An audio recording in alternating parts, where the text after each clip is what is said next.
आपको सीधे जोधपुर लेकर चलते हैं। 9 दिवसीय शिल्प समागम मेले का शुभारंभ केंद्रीय मंत्री गजेंद्र सिंह शेखावत संबोधित कर रहे हैं। विश्वकर्मा योजना का प्रारंभ किया है, उसमें 17 ऐसे ट्रेड्स जो हाथ का हुनर से काम करने वाले लोग हैं, उनको न केवल ट्रेनिंग दी जाएगी, ट्रेनिंग के समय में उनको जो है वो स्टाइपेंड दिया जाएगा, लेकिन उसके साथ साथ में उनको उस पर्टिकुलर ट्रेड जो 17 ट्रेड्स हैं, जिसमें लकड़ी का काम करने वाला, लोहे का काम करने वाला, मिट्टी का काम करने वाले और सोने का काम करने वाले, मछली का जाल बुनने वाले, ऐसे 17 तरह के ट्रेड्स में उनको अपने ट्रेड को, अपने शिल्प को, अपने हुनर को जमीन पर उतारने के लिए जो आवश्यक टूल्स की आवश्यकता है, उन सबको भी जो है वो उन सबको भी उनको मुहैया करा रहे हैं। और उस विश्वकर्मा योजना के माध्यम से हम देश के ऐसे तबके के लाखों लोगों के जीवन में परिवर्तन कर सकते हैं। इन सब प्रयासों के साथ साथ में देश में अनेक ऐसे जो उत्पाद हैं जिनका विभिन्न स्थानों पर हस्तशिल्पी निर्माण करते हैं, जिनमें पॉटरी, जोधपुर की मीनाकारी, जोधपुर में बनने वाला बादला। अभी जो ये प्लास्टिक की बॉटल्स आई हैं, उससे पहले जोधपुर में जब कोई कहीं एक जगह से दूसरी जगह तक जाते थे, जो मेरी उम्र के लोग हैं उनको निश्चित रूप से याद होगा, नई उम्र के लोगों ने तो शायद नहीं देखा होगा। यहाँ जोधपुर में दस्तकार हाथ से जिंक की बोतल बनाते थे और उसके ऊपर वेलवेट से कवर करते थे, और हर बाहर जाने वाला व्यक्ति जो ट्रेवल में कहीं भी जाता था, रेल में बैठ करके जाता था, उनके अपने बैगेज के साथ में एक आवश्यक रूप से बादला उनके साथ में होता था, और वो पानी को रखने का बेहतरीन स्रोत था।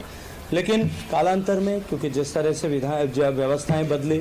जिस तरह से कन्वीनियंस फैक्टर के चलते हुए पानी की उपलब्धता होने लगी, वो कहीं गायब हो गया। लेकिन इसके अतिरिक्त भी जोधपुर तो हैंडीक्राफ्ट की राजधानी के रूप में देश और दुनिया में जोधपुर का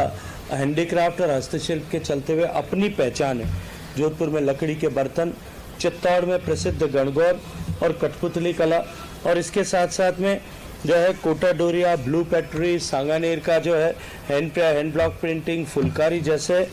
12 इस तरह के जो है ट्रेड्स हैं जिनको ग्लोबली जियो टैग जो है, जो ग्लोबल इंडिकेशन या जीआई टैग जो है मिल चुका है। निश्चित ही उसके चलते हुए उनकी पहचान विश्व भर में बनी है।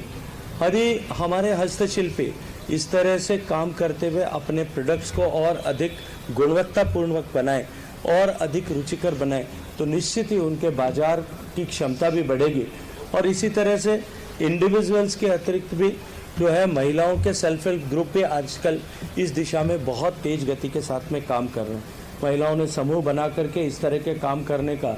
जो बीड़ा उठाया था, उसको माननीय प्रधानमंत्री जी के मार्गदर्शन में देश की सरकार ने सपोर्ट किया है, और उस सपोर्ट सिस्टम के चलते हुए देश भर में 1 करोड़ से ज़्यादा महिलाएं जो हैं वो लखपति दीदी बन गई। और लखपति का अभिप्राय है कि उनकी वार्षिक आमदनी जो है वो 1 लाख रुपए से ज़्यादा होगी। और देश की सरकार ने, माननीय प्रधानमंत्री जी ने संकल्प लिया है कि आने वाले समय में हम 2 करोड़ ऐसी महिलाओं को और जोड़ करके कुल 3 करोड़ महिलाओं को इस तरह से लखपति दीदी बनाने का संकल्प लेकर के काम कर रहे हैं। निश्चित ही जब एक सामान्य परिवार में एक साधारण परिवार की महिला, साधारण परिवार की बच्ची या इस तरह का परिवार की महिलाओं और बच्चियों का समूह, जब वो आर्थिक उपार्जन करते हुए इस तरह से जो है सेल्फ सफिशिएंट हो जाते हैं, आत्मनिर्भर हो जाते हैं, तो एक तरफ तो वो देश को आत्मनिर्भर बनाने में योगदान कर रहे होते हैं, वहीं दूसरी तरफ परिवार में उनकी प्रतिष्ठा की